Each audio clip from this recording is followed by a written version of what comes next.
दिल्ली को दहलाने वाले इन आतंकियों की शक्ल आपको जरूर याद होगी, लेकिन इन्होंने दिल्ली को दहलाने की साजिश कैसे रची थी उसको लेकर एक बड़ा खुलासा हुआ है। कैसे इन्होंने घोस्ट सिम के जरिए इतना बड़ा धमाका लाल किले के पास किया था, आज उसको लेकर जो अपडेट सामने आई है वो मैं आपको बताने वाला हूं। और आपके लिए खबर क्यों जरूरी है, क्योंकि हो सकता है कि आपके नाम पर कोई सिम जारी हो, आपको पता भी ना हो। घोस्ट सिम होते क्या हैं और कैसे ये खुलासा होने के बाद सरकार की सख्ती देखने को मिल रही है और आपका व्हाट्सएप अकाउंट बंद किया जा सकता है, पूरी डिटेल विस्तार से समझेंगे। नमस्कार, बहुत स्वागत है आप सभी का। मैं हूं आपके साथ लोकेंद्र त्यागी। तो ये बड़ा खुलासा हुआ है और सबसे बड़ा सवाल आपके जहन में यही होगा कि घोस्ट सिम आखिरकार क्या होती हैं, जिनका इस्तेमाल कर इन लोगों ने बड़ी साजिश रची थी। लाल किले के पास से ब्लास्ट हुआ था और बड़ा नुकसान जो है भारत को हुआ था। जांच लगातार इस पूरे मामले में चल रही है और अब जो खुलासे हो रहे हैं उनको जरा समझिए। पहले थोड़ा सा इसको मामले को मैं बता देता हूं। दिल्ली के लाल किले के पास हुए विस्फोट मामले की जांच में सुरक्षा एजेंसियों ने एक बेहद चौंकाने वाला खुलासा किया है। जांच में सामने आया है कि तथाकथित व्हाइट कॉलर आतंकी मॉड्यूल से जुड़े आरोपी, जिनमें उच्च शिक्षित डॉक्टर भी शामिल थे, पाकिस्तान में बैठे हैंडलरों से संपर्क बनाए रखने के लिए घोस्ट सिम कार्ड इन्होंने इस्तेमाल किया था। जो एनक्रिप्टेड मैसेजिंग एप्स हैं उनका इस्तेमाल किया था। तो ड्यूअल फोन रणनीति से एजेंसियों को इन्होंने चकमा दिया। ये क्या रणनीति होती है इसको जरा समझिए। दरअसल ये एक फोन रखते थे सामान्य, जैसे हम और आप रखते हैं, और ये फोन जो है इन्हीं के नाम पर जारी होता था। उसका इस्तेमाल ये अपने प्रोफेशनल काम के लिए करते थे, क्योंकि पढ़े लिखे लोग थे, ड्यूटी कर रहे थे भारत के अंदर रहकर, उससे ये सारा काम कर रहे थे। लेकिन एक दूसरा फोन रखते थे और दूसरे फोन में जो सिम होती थी वो इनके नाम पर नहीं होती थी। वही जो है यहां पर घोस्ट सिम निकलकर सामने आई है, यानी कि कई सारे इनके पास फोन होते थे। अब देखिए कैसे ये संपर्क में आते थे पाकिस्तानी हैंडलर से।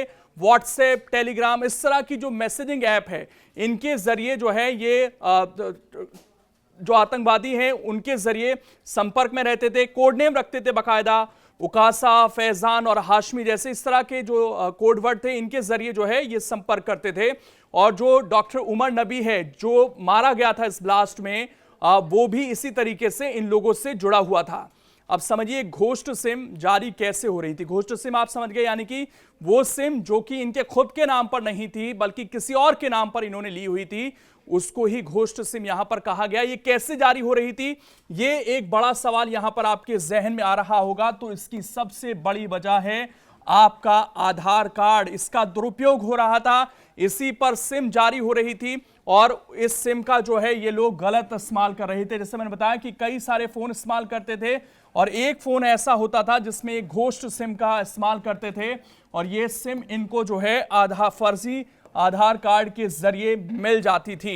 ये बड़ा खुलासा हुआ है और एक रैकेट का भी इसमें पर्दाफाश जम्मू कश्मीर पुलिस की तरफ से किया गया है। यानी कि आधार कार्ड का ये लोग फायदा उठा रहे थे और इस तरह की सिम जो हैं वो जारी हो रही थी। सीमा पार भी जो है इस तरह की मैसेजिंग आईडी जो है, जो जानकारी मिली है, एक्टिव थी। सुरक्षा एजेंसियों ने यह गंभीर ट्रेंड की ओर इशारा किया है। इन सिम कार्ड से जुड़े मैसेजिंग अकाउंट्स पाकिस्तान या पाकिस्तान अधिकृत कश्मीर में भी लगातार एक्टिव पाए गए। ऐप्स की उस तकनीकी सुविधा का फायदा उठाया गया जिसमें बिना फिजिकल सिम के भी उनको चलाया जा सकता था। यूट्यूब से बाकायदा इन लोगों ने चीजें सीखी और उसका इस्तेमाल किया। लेकिन अब यहां पर जो है एक बड़ा फैसला लिया गया है सरकार की तरफ से। जैसे मैंने बताया कि कुछ ऐप्स ऐसे होते हैं जिसमें उस सिम की आवश्यकता फिजिकल तौर पर फोन में जरूरत नहीं होती है, उसी का ये लोग फायदा उठा रहे थे। यानी कि जैसे कुछ व्हाट्सएप अकाउंट है, टेलीग्राम अकाउंट है, जिस नंबर से वो चल रहा था वो सिम उसके अंदर मौजूद नहीं थी। और हो सकता है कि आपके पास भी ऐसे व्हाट्सएप अकाउंट हो, या तो आप कोई ऐसा व्हाट्सएप अकाउंट चला रहे हो जो आपके जानने वाले के फोन नंबर पर है और उसका इस्तेमाल आप कर रहे हैं। तो अब ऐसा नहीं कर पाएंगे, क्योंकि सरकार ने साफ तौर पर कहा है कि 90 दिनों के भीतर सभी टेलीकॉम जो भी इसमें यूजर हैं या एंटिटीज हैं वो सुनिश्चित करें कि व्हाट्सएप, टेलीग्राम, सिग्नल जैसे ऐप्स तभी काम करें जब डिवाइस में वो एक्टिव फिजिकल सिम मौजूद रहे। ये यहां पर साफ तौर पर कहा गया है। यानी कि जिस सिम से आप व्हाट्सएप चलाएंगे उसका फोन में होना अनिवार्य है। ये यहां पर सरकार साफ तौर पर कह रही है, उसके लिए टाइम दे दिया गया है। और सिम हटते ही जो है ऐप आपके अपने आप लॉग आउट हो जाएंगे। और ना सिर्फ व्हाट्सएप बल्कि यहाँ पर आप देखिए तमाम तरह के जो ऐप्स हैं, चाहे आपका व्हाट्सएप है, टेलीग्राम है, स्नैपचैट है, शेयर चैट है, या और भी जो यहाँ पर ऐप्स हैं, अगर आपके पास वो सिम नहीं है तो फिर आपका वो अकाउंट जो है ऑटोमेटिक जो है लॉग आउट हो जाएगा। और जम्मू कश्मीर में इसको लेकर तेजी से कार्रवाई भी शुरू हो गई है। तो ये पॉइंट तो आपको समझ आ गए होंगे कि घोस्ट सिम क्या है, कैसे इसका इस्तेमाल हो रहा था और आपके व्हाट्सएप अकाउंट पर इसका क्या असर आने वाले दिनों में पड़ सकता है। लेकिन अब सवाल यहां पर यह है कि क्या आप खुद पता कर सकते हैं कि भैया मेरे आधार कार्ड नंबर पर कितने सिम कार्ड चल रहे हैं? तो बिल्कुल पता कर सकते हैं और एक सीधा सा आपको काम करना है। ये संचार साथी की वेबसाइट है, इस पर आपको जाना है। अभी कुछ दिन पहले इसको लेकर बड़ा विवाद हुआ था।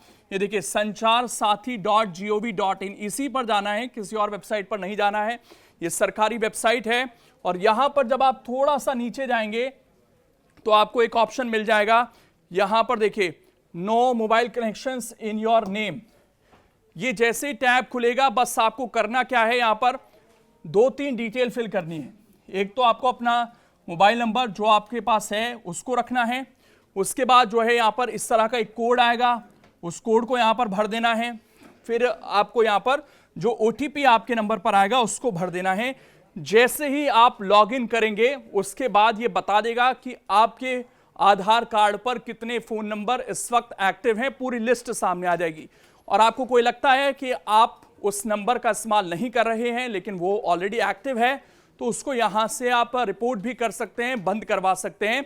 तो उम्मीद है कि ये घोस्ट सिम जिसका इस्तेमाल किया जा रहा था, इसके बारे में आपको डिटेल्स मिल गई होंगी और कैसे इन लोगों ने ये पूरा खेल यहां पर रचा, कैसे आपके आधार डिटेल्स का इस्तेमाल कर ये लोग इतनी बड़ी साजिश रच रहे थे, ये आपको पता चल गया होगा। वीडियो अच्छा लगा, इंफॉर्मेटिव लगा तो उसको ज्यादा से ज्यादा लोगों तक शेयर जरूर कर देना।